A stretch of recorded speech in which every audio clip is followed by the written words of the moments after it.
कल की बेला में भगवान श्री राम की बाल लीला की कथा सुना रहे थे, जिसको सुनने के बाद मन निर्मल हो जाता है।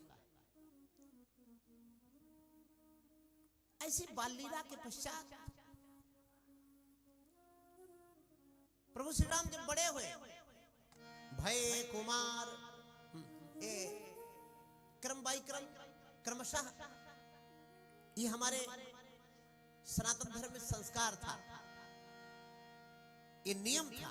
भय कुमार जब सब भ्राता, दीन जनेऊ गुरु पितु माता। रामायण में ऐसा वर्णन आया है कि भगवान चारों भाई जब थोड़े बड़े हुए, गुरु ने, माता ने, पिता ने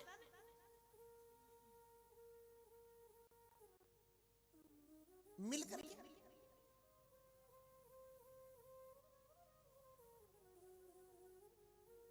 जनेऊ दे दिया। भय कुमार जब ही सब भ्राता,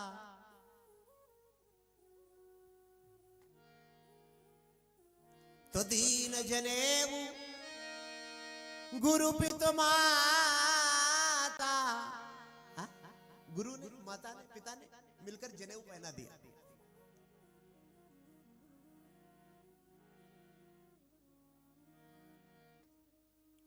ये गुरु का, माता पिता का काम।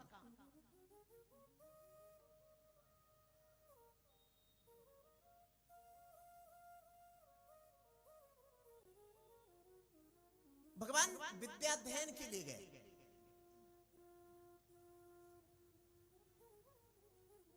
तो जिसकी गुरु में निष्ठा होगी उसको विद्या जल्दी आ जाएगी। विद्या पढ़ने वाले तो आज भी विद्यार्थी हैं, गुरु के सामने सिगरेट पीते हैं, गुरु उनके सामने सिगरेट पीते हैं, दोनों एक दूसरे के सामने सिगरेट पीते हैं। स्कूल में बच्चे सिगरेट पीते, बीड़ी पीते। चारों भाई बहुत शीघ्र विद्याध्ययन कर लिए।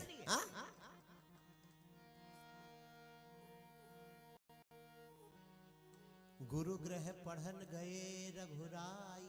आहा, थोड़ा अंतर हो गया। ये कथा जबकि है, उस समय बच्चे गुरु के घर में पढ़ने जाते थे, और ये जो समय, इस समय गुरु पढ़ाने आते हैं। पहले बच्चे जाते थे, गुरु आते। पहले उसको विद्याध्ययन कहा जाता था, आजकल ट्यूशन कहा जाता है। ये दोनों उल्टा हो गया, उलट पलट हो गया है। तो गोस्वामी जी ने ये दिखाया कि गुरु गृह पढ़न गए, गुरु के घर में पढ़ने गए रघुराई, तो फिर अल्प काल विद्या सब आई।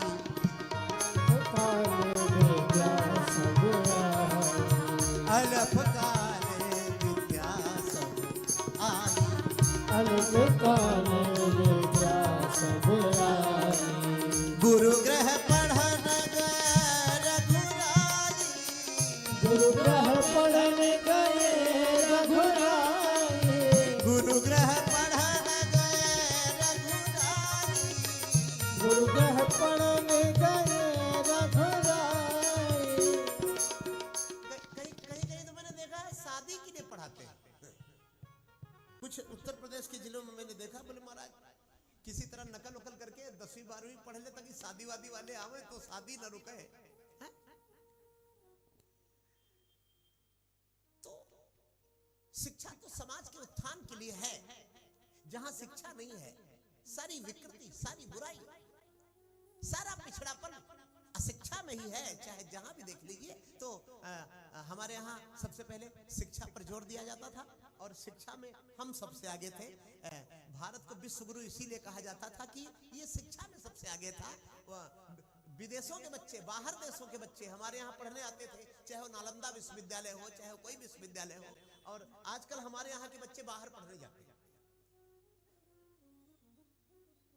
कोई कनाडा में पढ़ने जाता है, तो कोई यूक्रेन में MBBS की डिग्री लेने जाता है। ये उलट पुलट हो गया। पहले यहाँ लोग आते थे, इतना उल्टा हो गया है।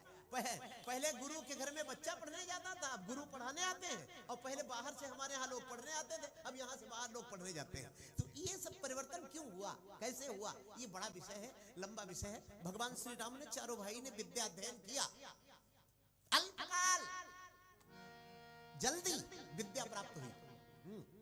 15 वर्ष के हो गए। 15 वर्ष का लड़का जब हो जाता है तो हमारे यहाँ सबसे पहले बीड़ी पीना सीखता। जहां संस्कार गड़बड़ है, जिसका बाप ही गोद में बच्चे के लिए सिगरेट पी रहा हो तो उसका बच्चा क्या करेगा? वो तो 15 साल तो मैंने बहुत बता दिया। यहाँ 8 साल के लड़के शराब पिए घूम रहे। अब इनको कौन सुधारे? आपने बहुत बड़ा मकान बना लिया तो आपका बच्चा सुधर जाएगा, ये कोई जरूरी तो नहीं है। आपने समाज में बड़ा नाम पैदा कर लिया, आपने बड़ी कीर्ति प्राप्त कर ली तो परिवार सुधर जाए, ये कोई आवश्यक नहीं। रामायण में दिखाया गया है, राम कथा में दिखाया गया है कि श्री राम जब 15 वर्ष के हुए हैं तो उनको किनका साथ मिला? और हमारे घर का बच्चा जब 15 वर्ष का होता है तो उसको किसका साथ मिलता है? 15 वर्ष के जब श्री राम हुए हैं तो विश्वामित्र जी उनको मांगने आ गए। विश्वामित्र जी जंगल में रहते हैं, विश्वामित्र जी वन में रहते हैं। वन में रहने वाले पिछड़े लोग नहीं थे। वन में लोग शांति के लिए रहा करते थे, वन में लोग साधना के लिए रहा करते थे।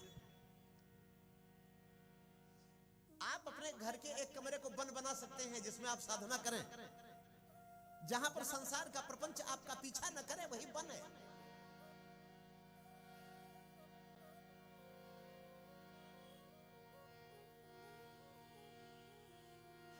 विश्वामित्र महामुनि ज्ञानी, जंगल में रहने वाला पिछड़ा नहीं है। जंगल में रहने वाले को आजकल लोग जंगली कहते हैं, तो इसीलिए विशेषण बता दिया है कि वो पहले जंगल में नहीं रहते थे, वो पहले महल में रहते थे। और महल में रहने वाले को आखिरी में यही समझ में आता है कि शांति उधर ही मिलेगी, जंगल में नहीं। जहां पेड़ होंगे, जहां पौधे होंगे, जहां नदी होगी, जहां झरना होगी, इससे हम आप दूर जा रहे हैं ना। 10 फीट जमीन घर के आगे नहीं छोड़ते कि तुलसी लगा ले, सब पक्का कर देते हैं, पूरा पक्का कर देते हैं। इसमें हम अपना गौरव समझते हैं। एक देश है स्विट्जरलैंड, उसने 70% अपनी जमीन को छोड़ रखा है। हमारे यहाँ क्या मेंटेलिटी हो गई है कि जितनी काकड़ पाथर इकट्ठा करके जितनी बिल्डिंगें बन जाएं, जितना अधिक जगह घेर ली जाए, मतलब हवा ना आने पाए।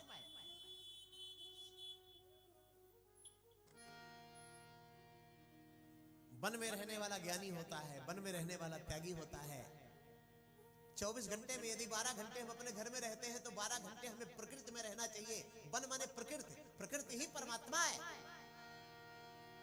विश्वामित्र महामुनि ज्ञानी, विश्वामित्र महामुनि ज्ञानी, विश्वामित्र महामुनि ज्ञानी, विश्वामित्र महामुनि ज्ञानी, बसहि विपिन शुभ आश्रम जानी, बसहि विपिन शुभ आश्रम जानी, विश्वामित्र महामुनि ज्ञानी, विश्वामित्र महामुनि ज्ञानी,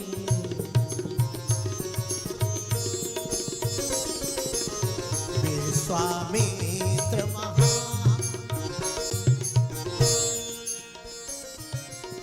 तहाँ जप जग जोग मुनि। जंगल में क्यों गए, क्या करने गए? आप अयोध्या क्या करने जाते हैं? हनुमान जी का दर्शन करने। ठीक ठीक। हनुमान जी के सम्मान में लड्डू ले जाते,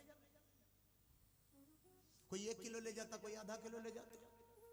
बहुत लोग इस भाव से 1 किलो लड्डू ले जाते कि उधर से लौटेंगे तो 2 किलो लेके लौटे। तब तक उसमें 10-5 लड्डू पुजारी जी निकाल के हनुमान जी को चढ़ा देते हैं तो रास्ते भरो गाली देता आता है। ये सब डकैत लोग हैं, चोर हैं।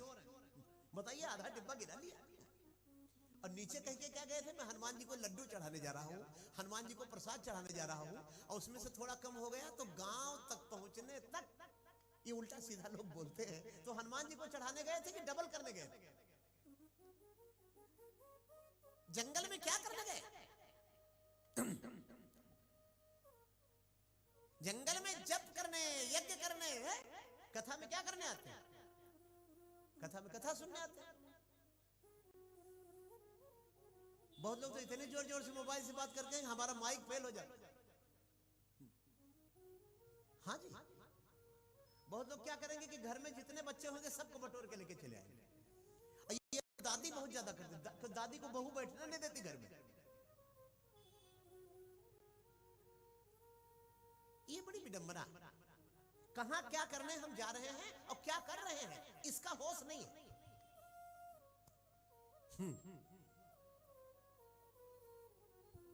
बहुत जगह तो मैंने देखा है महिलाएं पूरे घर भर का काम ही कथा में ले आती हैं। कोई स्वेटर बुनेगी, कोई बत्ती बनाएगी, वो गेहूं चावल ला के साफ नहीं करती, यही क्या काम है? हमारे यहाँ तो होता नहीं है ऐसा। जहां जो काम करने जाओ वही काम करो, ये सिद्धांत बना लो। विश्वामित्र जी घर छोड़ के वन गए हैं तो वन में क्या काम करना चाहिए ये तो गोस्वामी जी ने तुरंत दिखा दिया है कि ताहा जप यज्ञ जोग ये सब कर रहे हैं, मुनि करही। लेकिन समस्या एक ही है, आप बिजनेस करोगे तो आपको कोई करने नहीं देगा ठीक से, बगल वाला आपको डिस्टर्ब करेगा। आप कोई भी धंधा करोगे, आप खेती करोगे तो बगल वाला आपको परेशान। आप जहां कमजोर पड़े ता मामला गड़बड़ हुआ। इसलिए किसी से अकड़ के रहना भी ठीक नहीं। हा? और निर्बल होना भी ठीक नहीं। ये प्रसंग हमको आपको सब सिखा रहा है।